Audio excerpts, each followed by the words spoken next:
All right. Good to see everybody today. Hopefully, I've got some good news. I get accused of being the bad news guy a lot, and there's some bad news sprinkled in, but what I'm trying to do is change a little and have a silver lining in what we can do going forward. And one thing starting out, talk about the dicamba. Definitely a lot of worry last week, a lot of concern about what we were going to do this year. There were a few things I built into this talk to kind of cover what we do if we can't use dicamba, and those still apply. We can still use these techniques and methods, but as Jeff mentioned, we did get that ability to use existing stocks by the EPA. So anything that's currently in the commercial channels can be distributed and used by you guys. It's got to be sold by the end of May to use on soybeans, I think by the end of June to use on cotton. Everything that has ever been a rule still applies, okay? So cutoff date at the end of June for over the top of beans. So I guess what I would say before digging into the whole presentation is try not to hoard too much. We don't know where this will go after this year, but if there's limited amounts, get what you need, use it, try to have some alternatives on hand just in case you don't have as much as you hoped, okay? So it's still, we don't need big knee-jerk reactions. We just need to plan accordingly to where we're at, and we can get through this. We have options. We have good options for managing our weeds, especially in soybean. All right, so I'm going to dig into a few things with resistance. Some of this is old news to you guys, but I want to kind of set the stage where we're at with resistance, what we're facing, what we're doing as far as research, and things you can implement, soon within the next year, and then some things that are maybe further down the line to consider, okay? So first off, some of our emerging issues here with resistance. We've got these different weeds that are showing up with some resistance that's concerning, okay? I'm only really going to talk about the ryegrass and the palmer today, but I just want to mention we've got a couple grass species that are surviving glyphosate as well as our grass herbicides like Select or generics, okay? This is getting to be, especially this goosegrass. Jungle rice is a real close cousin to barnyard grass, all right? But this goosegrass is a big issue across the southern U.S. Charlie and I meet with the Southern Region Extension weed scientists once or twice a year, and this has been brought up by almost every state as a rising concern, having issues killing goosegrass with glyphosate as well as the ACCase inhibitors. We're doing some screening. We're pretty sure we have at least one population resistant to glyphosate and probably also Select here in the state. So just know it's out there. It's not near you guys, but we can select for it. The red root and the water hemp, we've got a bit of resistance in them, but of course the palmer amaranth is our big concern. For you guys, though, the ryegrass is probably first and foremost. You guys know we've got 4 to 5-way resistant ryegrass that has been confirmed in this part of the state. So over the top, we can't spray glyphosate, ALS, or ACCase inhibitors, Liberty, or Paraquat on some of these populations. This is some of the work that was done. Charlie and I co-advise a student. Really, he's more in Charlie's program. They've done a lot of this work, but it's important to share it. The first screen he did with Paraquat, he used up to a 16x rate. Didn't kill it. We thought maybe it was a little big, and we said you need to go to a higher rate. We got to be able to kill it to figure a dose response and what to do. He sprayed them when they were a little smaller, up to a 32x rate, and you can see still didn't kill it, right? The next rate would have essentially been straight Paraquat. 32x is 8 gallons to the acre, okay? About set the jug on it, and it still might survive. They did a quick and dirty survey around this part of the state, around the fields where they found this resistance. And what they found, I think it was 38 fields they collected ryegrass from. 14 of them survived the paraquat, 24 survived glyphosate, 4 of them survived clethodim, 34 survived accent, and 18 survived liberty. Okay, so that's concerning, one, but this is probably the bigger issue. We're seeing more and more of this stacked survival. If we have resistance to 1 or 2 modes of action, we still have alternatives. As we stack in more resistance, 3, 4, 5-way resistance, for example, this population that survived everything, we cannot kill it once it emerges, right? That's where we're sitting in some of these fields. We did a survey more across the state and compared it back to some of the stuff we did 10 years ago, a little over 10 years ago now. This is ALS resistance, Osprey, PowerFlex, would be accent. 2012, this was the distribution of populations that had less than 50% control. It was about 170 populations, so we had a fair bit of ALS resistance. 10 years later, out of 118 populations, 116 survived. Okay? I'm not saying every field is completely ALS resistant, but we're heading that way. Okay? We also looked at axial. All right? These are our wheat herbicides, but this would be the ACCAs. This would be similar to Select or Assure, Post, and others. 2012, there were a few down here, a few in the northern Piedmont as well. 2022, still in the same areas, but starting to expand in the state. Okay? So we're seeing more incidences of ACCA's resistance also. Now, this just tells us what survived, 50%. What ones had 50% control or less, okay? Talking with this student, I said, I want to see what the distribution of response looks like. So to put this in context, think of in the Ag Chem manual, we have the efficacy tables, right? If it has an E or excellent, that's 90% control or better. Good is 80 to 90% control. Then you get into the fair, that's probably about 70%, poor is 60%, and none is less than 50. I had them set this up very similarly, right? So here would be our excellent control with the blue plus. The light blue circle would be good, fair, poor, and none. Now, just looking at the colors, this is axial, okay? You look at these populations, there's only 3 where we had better than 90% control. 10 years ago, most of the populations would have been in this category. What concerns me is how many of these populations are fair, poor, or none. We're slipping. So not only do we have ones that are resistant, but the ones around, we're not getting the same level of control we would expect or we'd hope for. So in those areas, we need to be adopting other practices as fast as we can. And you can see where these triangles and diamonds are in orange, where there's concern. We did the same thing with paraquat. Now, the work done by Jose, Charlie, and I's student showed in this area, there were quite a few populations that were resistant or were surviving.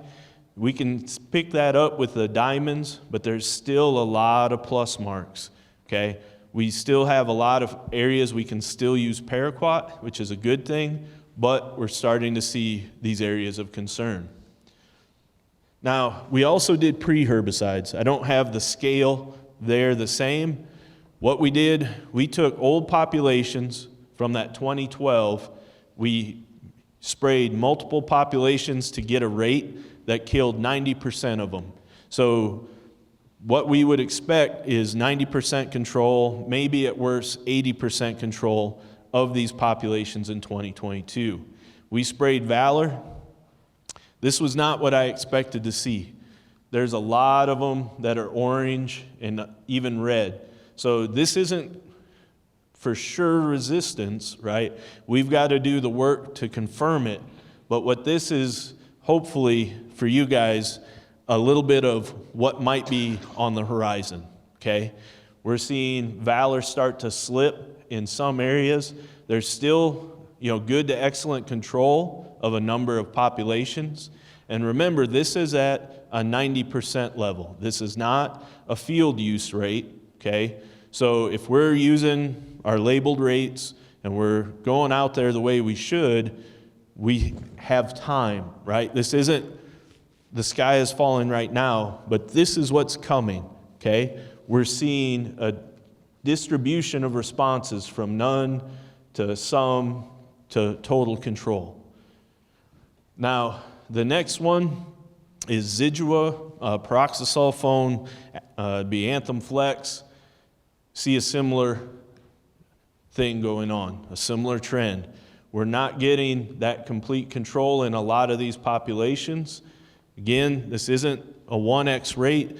This is a rate that's going to put the stress on to see what is this distribution of responses. We would still expect these to all be blue, either the circles or the pluses, but there's a lot of orange and even some red. We've got to dig in deeper to see if they're heading towards resistant, okay? So we have utility here. There's still work, but be aware we're heading down that slope, okay? Now, switching gears to Palmer, this is where we're at with resistance. So far, we've got confirmed glyphosate, Liberty, ALS, HPPD, PPO, and atrazine resistance in the state. The good news, most of it's only 3-way at most. We haven't found any 4, 5, or 6-way populations at this point. Most of them are glyphosate and ALS plus each of these others, okay? So glyphosate, ALS, Liberty, glyphosate, ALS, PPO, etc. The other good thing out of this, if there's good things about resistance, the farmer that found this Liberty resistant population got really aggressive. The first year he had an issue, Dr. York was still here. He called York. We went down, we put out a few little tests, and then he was serious about killing it. Hand weeding it, spraying it, not letting it go to seed for several years. I've gone by that field a number of times. I have not found a Palmer plant in there in the last, I'd say, roughly 7 years, 8 years at this point. So it's pretty well eradicated. I don't know of any confirmed Liberty resistance in any fields at this point. That got eradicated. The same happened with the atrazine resistance. That grower, we found it. I said, give me some plants. I took them to Raleigh, grew them in the greenhouse. I said, just kill them, pull them, get rid of them. Don't let them go to seed. It was a small area, it might be roughly the size of the area the tables take up. He got aggressive, took them out, didn't let them go to seed. We went back 3 different times just to see if there were any other plants to collect some. There weren't even plants I could dig up. That farmer got serious. He kept it from going to seed, kept it from becoming a problem. So we don't have this spreading. And kudos to you guys for taking that initiative. Being serious about keeping it from going to seed and knowing that that'll make the difference in long-term control is huge, okay? Oh, but wait, there's more. Now, what I'm going to show you, we're still working on confirmation of, but I want you to know there's some concerns in some populations we're seeing. This is from a field last year. You can tell by the soil, this is in the coastal plain. A graduate of the weed science program, he got his master's degree while I was working on my PhD. He's a applicator out there. He called and he said, hey, we sprayed some dicamba last week. It doesn't look good. You need to come down and look at it. I know he was trained pretty well. He had the same folks teaching him, David Jordan, Alan York, that I had. He knew his stuff. I went down the next morning. I saw a lot of dead plants, but I saw a lot of plants that made it through. We walked a bunch of fields, several hundred acres, and this was a trend, and they were all just patches, maybe as big as this stage, where some were alive, some were dead. The scary thing, okay, this farmer had never applied dicamba before that application.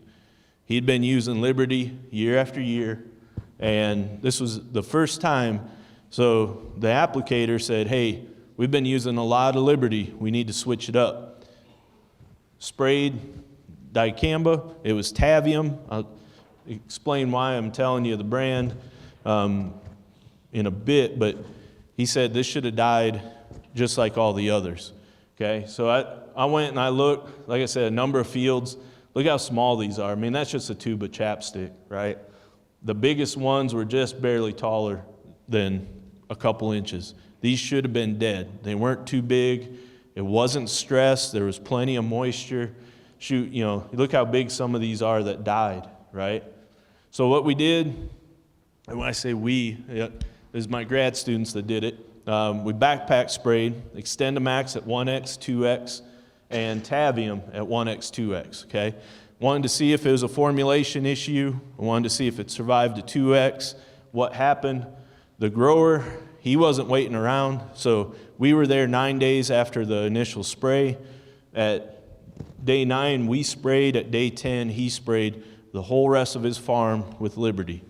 So I'll tell you the rate he used, because he was scared to death of this. He used 64 ounces of Liberty. He said, I'm not going to play around. I'm going to nuke this stuff. And so I came back a week later to see what was going on. This was in the stuff we sprayed. This was 2X. Doesn't matter if it was Extendamax or Tavium. They responded the same.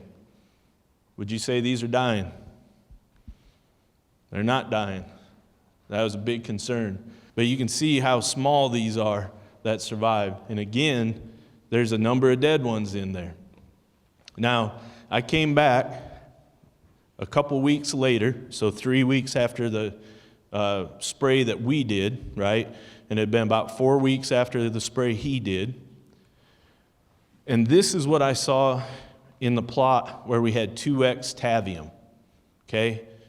Anybody tell us what is in Tavium? It's dicamba plus dual.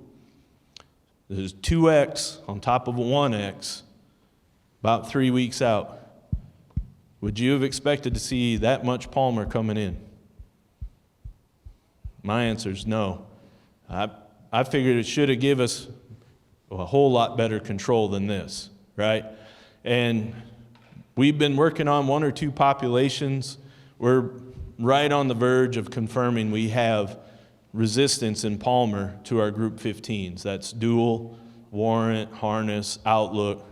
Not quite resistant to Zidua, but that family of herbicides, we do have populations we're pretty sure are resistant. Just need to do the final steps. So, like any good weed scientist, I said, you know what? We got a whole new flush of nice, tender, young Palmer plants. They're nice and small. Let's spray them again. So I did 1X and 2X of Liberty. I did 2X dicamba. I did 2,4-D. I did Flex Star. That's 2X Liberty. You think that plant's going to survive? It survived. This was 2,4-D. Those plants survived. That's dicamba. A lot of those didn't even look like we sprayed them. And then PPO. Okay. We also sprayed, well, I didn't spray, the applicator wanted to see, because there's some literature out there that says sometimes you can do a really high rate of Roundup or glyphosate and kill those glyphosate-resistant populations, especially if you haven't been using it for a number of years. He mixed up a real hot load, to just see, and did a little area of the field. I'll tell you, I think he was at like a 9 or 10x rate. It didn't kill the palmer, but it did knock the beans back. So you're not going to be able to bump the rate on some of these. We're doing a lot of the tests to see what's going on. Initial stuff in the greenhouse. It also survived atrazine. It also survived the HPPDs. My worry is we might be into one of these metabolic resistant populations, okay? This grower, like I said, he hadn't used dicamba. I'm working with him to try to come up with a plan, but if he can't switch to using atrazine, HPPD, he can't switch to 2,4-D, we're still not getting good control. That's a worry going forward for him. But that's the worry with the metabolic resistance, is how are we going to manage this with herbicides, because the plant essentially has been, you could look at it like a immune response, right? They see any foreign body coming in as a threat, and so their metabolic system gets ramped up to break down, sequester, get rid of any foreign body coming in. And that's how these are behaving. We haven't confirmed any of this yet, but I want to put that out there just because it's a big enough worry that we want to try to head off any more of this that we see showing up. Now, looking at resistance of palmer, where are we at? We did 137 populations in 22 from around the state, sprayed them with our primary post products. Dicamba, good news, we only had one that was less than 80% control. Otherwise, we're 80 to 100% control, all populations we looked at. 2,4-D, we looked at that as well. I know some of you probably have kids in here. And if you have teenagers, they're a lot like grad students. Well, I mean, you know, grad students are just a little older than teenagers. But sometimes communication, you feel like you communicated well what was going on and what you wanted, and sometimes the message didn't come through. And this student, I said, hey, just spray 2,4-D at the 1x rate. He looked at the label, and there's a rate that's a little bit lower for certain applications, so there's a rate range. He picked the low end instead of what we would usually spray over soybeans or cotton. So I think this is skewed a little bit. This is lower control here than I would have expected. I think if we used the right rate, we'd be in here. But the reason I show you this little hiccup is because it's similar to what I was showing with the Valor and the Zidua on the ryegrass, right? If we're using a lower rate, so we're putting pressure on it, you can see there's difference in response in the populations. Not all the populations, not all the palmer or ryegrass are going to respond the same. So we're going to see this range of responses. What I would say is these areas are ones we want to watch down the road because they're going to have that genetic variability and that potential response to survive. We looked at PPOs, and this isn't a real big surprise. We do have resistant populations in the coastal plain, but again, they work pretty well in a lot of the state. What was interesting, there's not a lot of in between. It either really worked or it didn't in certain areas. So if you're in the areas where it really worked, that's going to be an option for us still. Same as Liberty, okay? So Liberty worked on every population we looked at in the greenhouse. What are some of our concerns and what are we going to do about it, okay? Like I said, confirmation is still going on with these. There's a lot of stuff we're still trying to hammer down, but we can start looking at what we're going to do going forward. We do have some serious concerns for post control with ryegrass and palmer, and then those concerns with our pre-herbicides for both of these as well. Now, the pre-herbicide thing is on the horizon, but we need to be thinking about that, right? I don't need to tell you guys, you're dealing with the post failures on ryegrass. If you start losing your residual pre's, what are you going to do? And we'll talk about that in a minute. Because if we don't do something now, major shifts are on the horizon, and that's going to be hard. One of the things that has looked really promising, especially for the Italian ryegrass, but also Palmer amaranth, are good cover crops. Okay, so Jose is the student working with Charlie and myself. He did a study where we looked at cereal rye, crimson clover with different pre-herbicides. Okay, so we had metribuzin, we had Valor, we had Dual, we had Zidua. Okay, sprayed them. This is no pre-herbicide. Okay, that cereal rye looks pretty good. That crimson clover does not grow quite as aggressively. So that's one of the biggest challenges with clover and some of the other legumes. We just don't get that biomass that we often need. And I'll get to what we want here in a bit. This is Zidua, peroxysulfone. Looks really good for both of these. Didn't hurt them. The same was true for Dual. Okay? So I'm really only going to show one or the other most of the time. Just know there was really no difference between the two. They performed about the same. Metribuzin, though, a little bit different. How's that cereal rye look in that picture? Can you find any? I don't think so. There's a little bit here and there. But metribuzin took out both of our cover crops. And that'll be important as we go through. You'll see it affected our control. Here's looking at the different covers. No cover, cereal rye, crimson clover. This is our ryegrass control 8 weeks after we sprayed them. No pre, really doesn't show up with the no cover. There's no control there. There's nothing to kill it. But our herbicides all did a pretty good job 8 weeks out. So these were sprayed in October, right? We killed off the ryegrass, put down the pre. We got pretty good control for 8 weeks. It was interesting, just by having the cereal rye out there, we got almost 70% control of the Italian ryegrass alone. About the same control with the herbicides, whether that cover was there or not.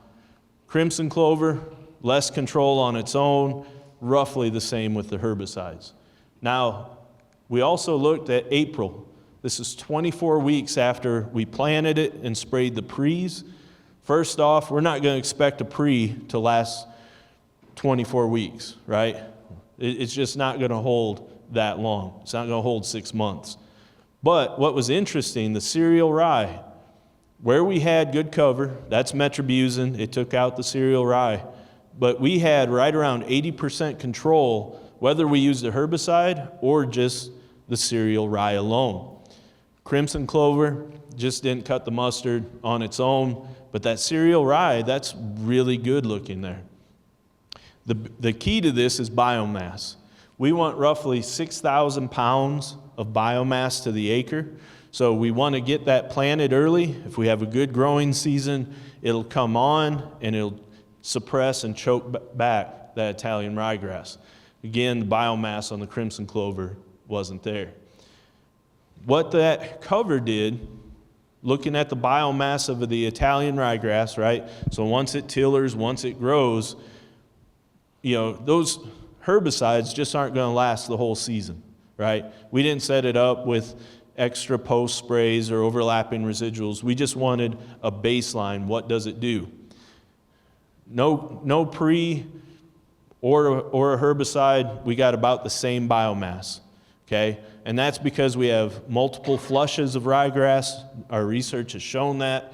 But that cereal rye, once we suppressed it with the herbicides, or if that cover came in and suppressed it back, we reduced that biomass significantly. There was hardly any biomass from that Italian ryegrass.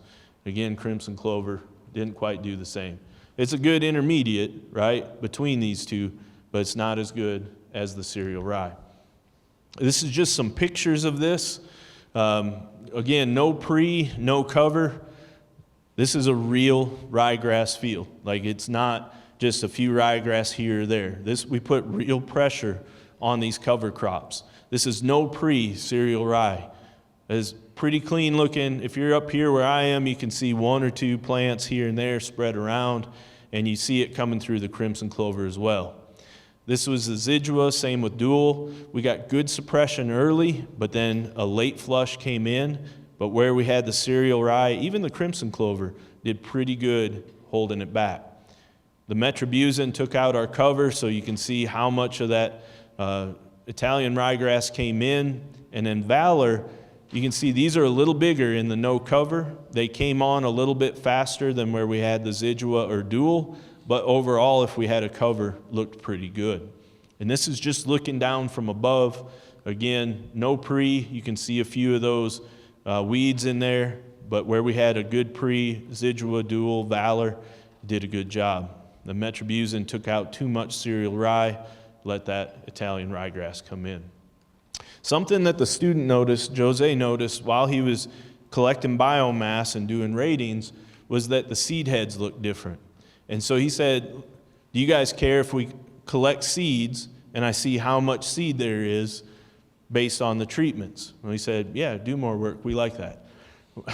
So he did it. It's good to have ambitious students. Where we had no cover, seed production from Italian ryegrass was about the same. Okay? 50 to 60,000 seeds. This is per meter squared. Okay? 3 foot by 3 foot area. There were 50 to 60,000 seeds that would be returned back to that soil. Okay? That's 50 to 60,000 seeds in a 3 by 3 foot area that you got to kill over the next 5 years or so. Where we had cereal rye, as long as it wasn't metribuzin, we had less than 1,000 seeds in that same area. That's a huge reduction. It's not just, this is a twofold positive, right? Not only did it suppress that weed this year, so you didn't have to worry about scrambling to spray a post and kill it and all that, but it reduced what you have to fight next year and the year after, okay? So this is a huge positive, a huge potential for us to make a dent on that Italian ryegrass. This is the seed heads where there was no pre, no cover. This was crimson clover, and that is where we had the cereal rye. This is why he said something's going on here. He said these seed heads are really small, and I don't see a lot of them. So it not only suppressed the growth, it suppressed the reproduction. And this is just to kind of reinforce what that cover was doing at this location. Okay? This is cereal rye, no herbicide, no pre. This is just no pre, no cover. That's all Italian ryegrass. So might be a good hay field, but it's a really good research field. We can really put stress on a treatment. And look how clean that cereal rye is. Okay, so there's options for us. We got things we can do. How we're going to manage this going forward, whether it's Palmer or Italian ryegrass, right now we have about the same options using the residual herbicides. We're going to use our Group 15s, Zidua, Anthem Flex, and wheat, dual warrant Zidua, Outlook in our beans, right? Our Group 14 herbicides, Valor in wheat, but Valor Spartan Reflex in our beans, and then metribuzin where we can. You guys are pretty safe on your soils using metribuzin, but this is definitely what we need to be looking at, is using these 3 families to try to keep these weeds in check. Now in soybeans over the top, Liberty, Enlist, Extend traits, and PPO, those surveys show these still work in most of the state. So we can utilize these, rotate these chemistries, kind of protect these pre's as much as we can. Don't rely on posts. Don't rely solely on pre's. Mix them up so that we can prolong this and keep from having more resistance show up. Okay? Now, with the residuals, we want to take that pressure off the post products, and remember that our overlapping residuals can work, right? So this is part of the stuff with the dicamba. When we weren't sure what was happening, I was saying, look, at the very least, we can still use our overlapping residuals. We have to pretty well do this with our wheat for Italian ryegrass, but for Palmer, this can work for us as well. We did do a study for a couple years funded by the soybean growers where we looked at no auxins in the mix. It was a 48 treatment study I'm not scared of big trials. We set this up with different combinations of pre's, early posts, late posts. We had Valor, Boundary, Authority, MTZ up front. We came back with Prefix, Warrant Ultra, or Liberty in an early post, and then Liberty and Flex Star late post. So we did every possible combination, including not having post herbicides in those sprays and no pre up front. We just wanted to see what does this look like for control, and hopefully have some recommendations if they pull dicamba or 2,4-D. Now, instead of having 48 bars on this slide and making you go cross-eyed and quit watching what I'm talking about, I boiled it down to our different pre's.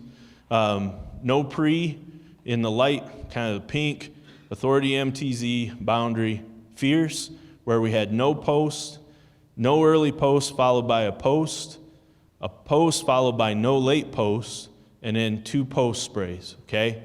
So it really and truly, it boiled down to, didn't matter too much if we used Prefix, Warrant, Ultra, or Liberty in that early post, or Liberty or Flex Star in the late post. What it boiled down to is how we did combinations of sprays, okay? So right up front, if we didn't spray a post and we did our pre's, you can see the range of control with these products, okay?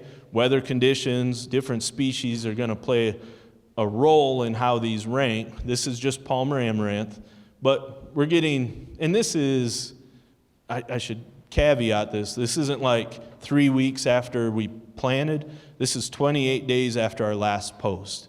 So we're talking 2 months after we planted, okay? So I'm not trying to say Authority and Boundary aren't good. They're good. These are good products, right? But we can't rely on our pre alone, even Fierce, okay? If we did no early post, just came in with a late post, you see these same trends because the weeds were different sizes, okay? These weeds were a little bit larger because they came in a little bit sooner. Those pre's broke sooner, so when we sprayed that early post, they were a little bit bigger. Remember, it was Prefix, Warrant Ultra, and Liberty. PPO, and Liberty doing the control. If those Palmer get too big, we don't do a good job, and that shows the importance of being timely, okay? If we were timely with that post, they all responded the same, okay? So if we came in with a good post spray early, we saw about the same response regardless of the pre. But we still had, most of you guys would be happy with this, right? And that's what most people are doing. We're spraying a pre, right? Authority, Boundary, Fierce, whatever pre-mix you like, and then coming back with a timely post, you're going to be happy up to canopy most of the time. This is 2 post sprays, okay? I almost left this bar out, but this is no pre, 2 shots of the post, okay? It's 85%. I don't think most of you would be happy with that many Palmers sticking up. You'd notice. If we do 2 posts after a pre, we're up there about 98 to 100% control, regardless of that pre, okay? So take home from this, 1, we don't need the auxins right now, but we need to be timely with our sprays. We can't wait too long. We can't let that post go. Have a solid pre up front and come back timely, or come back twice to manage them, okay? Now, as we go down the road, what are we going to do about resistance, okay? This isn't going to be a creeping problem. Rotating our chemistries is good, and we've done a really good job. I got to say, all things aside, we've done a really good job of not just getting overwhelmed by PPO resistance. We're not seeing widespread Liberty or dicamba resistance like some states in the Mid-South are starting to see. You know, there's fields they can't spray a PPO on their beans. There's fields they're going away from Liberty or even dicamba because of resistance issues. We don't have pockets of that. We don't even have fields of that right now, right? We got the one that showed up last year we're looking at, but we don't have that as a major concern. And that's kudos to you guys for adopting these practices and staying on top of it. But let's look further, okay? We've got what we can do now in the short term, but what are we going to do in the long term? And some of that, the cover crops I mentioned, looking at different planting dates and row spacings and how these can help shift when our crop is most competitive compared to when the weeds emerge, trying to look at different practices we can do that favor the crop growth and kind of tip it in our favor. And then harvest weed seed control. Now, there's a lot of stuff going on with this, and I'm still trying to make up my mind where I sit on all of it, I'll be honest, but I think this is something we need to look at and consider. There's some practices that I'm not sure are going to be great for us, or they need a lot of major tweaking to fit. Something like the actual harvest weed seed destructors on the back of the combines. But there's other options, and I want to walk through some of these with you guys. Before the pandemic, right before the pandemic, I had the chance to go to Australia. And it was with a bunch of other researchers, mostly from the Mid-Atlantic, but some from the Pacific Northwest. We went to Sydney and did some technology stuff, precision ag in the east part of the country, and then we flew over to Perth. So it'd be like flying from here to LA, and we landed in Perth, and then every day we drove hours, but we went up the coast here, up in here. That's roughly 7 or 8 hours north we drove, and then we drove down through here throughout the next 5 days. So every day we were on the road, different hotel every night. We made a big loop. We covered over 800 miles and talked with like 8 or 10 different growers, okay? And trying to get a handle on how they've adopted these practices and really try to figure out what we can be doing to help you guys transition a little more smoothly. Because this is their situation. And I'll say every grower we met with, right, we went to their farms, we looked at their operations, and I'll show you some of the stuff we saw, but I asked every farmer, if you could go back in time, and what could your weed scientists have told you to get you to change what you're doing, right? Because I'm going to get ahead of myself a little bit, but they're at the point now, they don't have herbicides that work in their wheat at all. For their ryegrass, they have resistance to just about everything out there. So they cannot come in with herbicides and clean it up and do a good job. So they're almost solely cultural practices, mechanical control, harvest weed seed control. And every one of the farmers either said, I don't know, I probably wouldn't have changed no matter what you told me, because everything worked and I didn't believe it could get this bad. Or they said, show them how bad this can be and make them believe they need to change now to preserve what they have. And it's really hard to do when we're sitting in a room, but I'm going to try to show you some of the things they're dealing with. And again, I don't want this to be doom and gloom because it sucks for them, but we have a chance to change things now to stay ahead of this, okay? At least that's how I see it.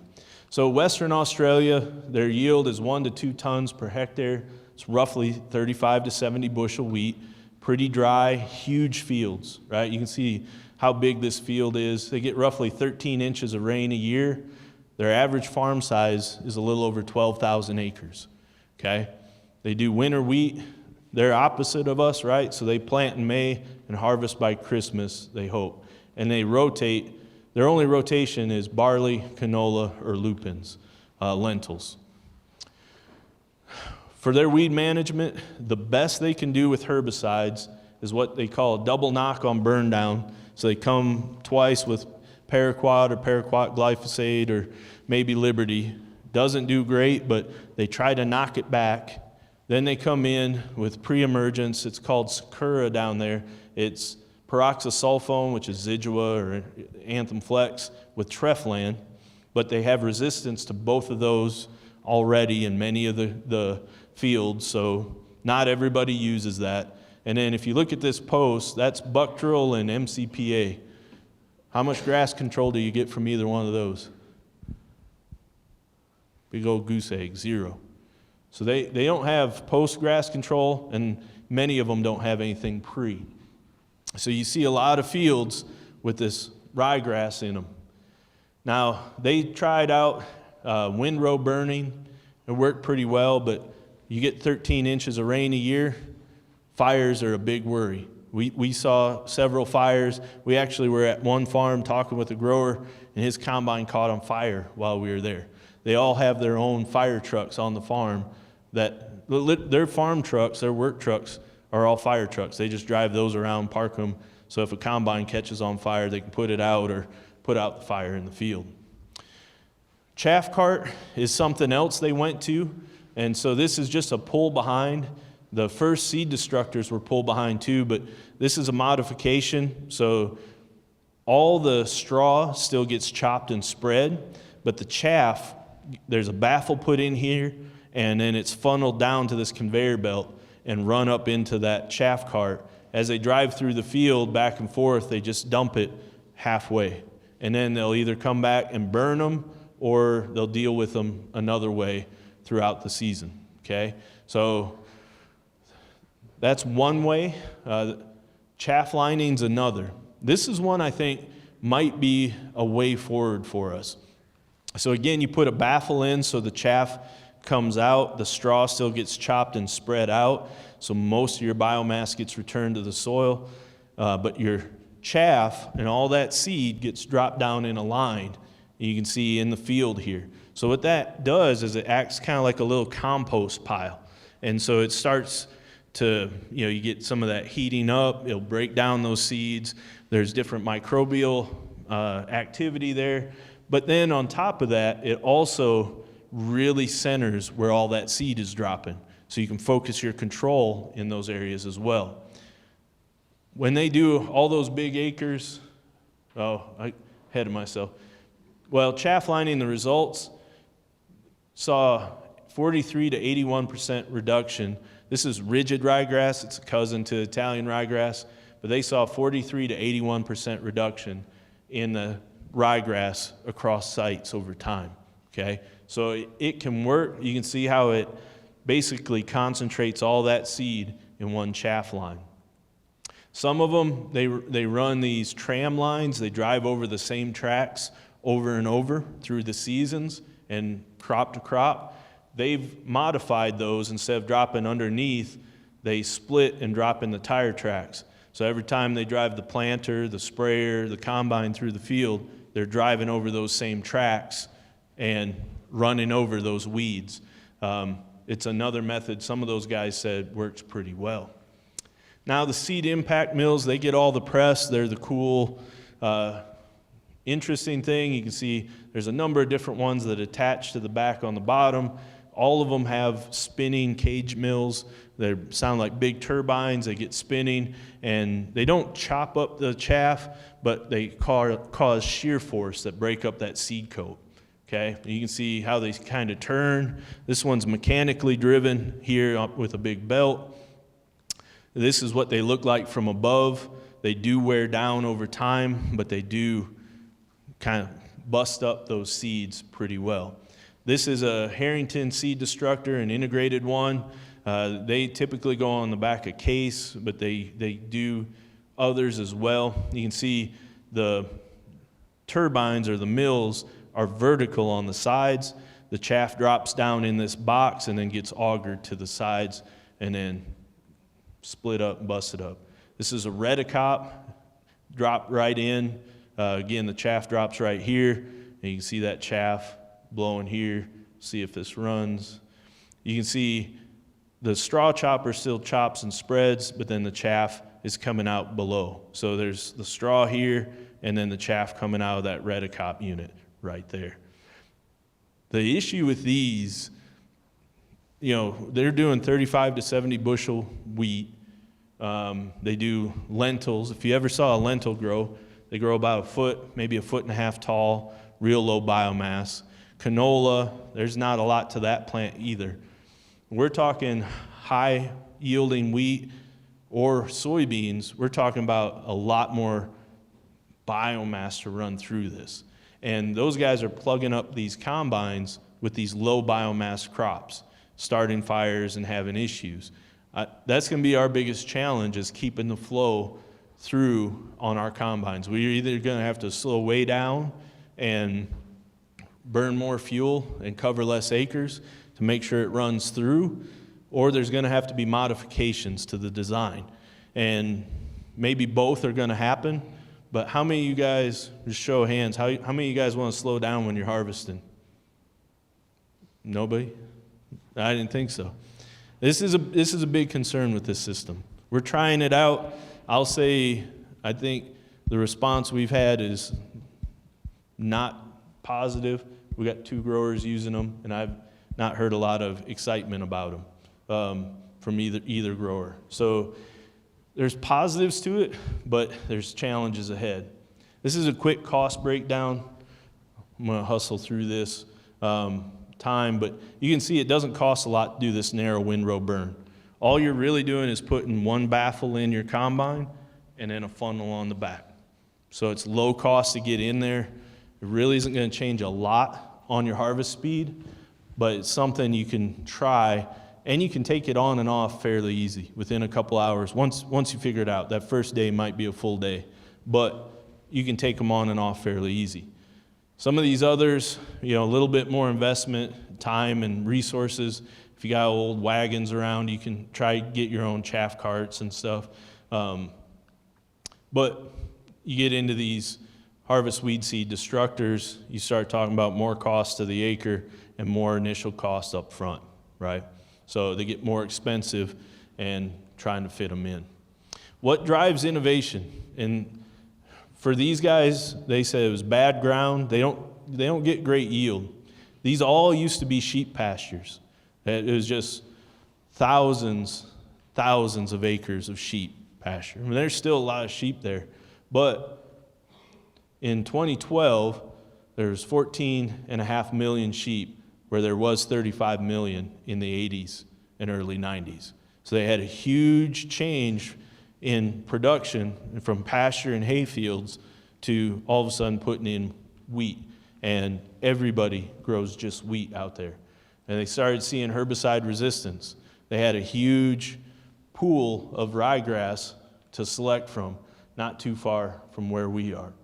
This is just showing the change in resistance from 2003 to 2010. This is in Australia, but what you see is resistance to a couple modes of action to resistance to almost all of them, and a lot more resistance to these that were doing pretty well, right?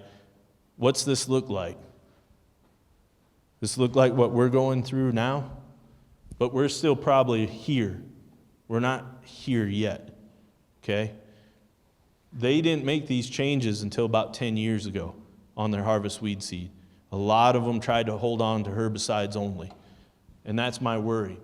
The other part, and this honestly is what drives a lot of this for me, right? Like, I like to kill weeds, we all do, but at the end of the day, this is what scares me, right? I'm up here because I want to help you guys stay in business. I want you guys to be successful.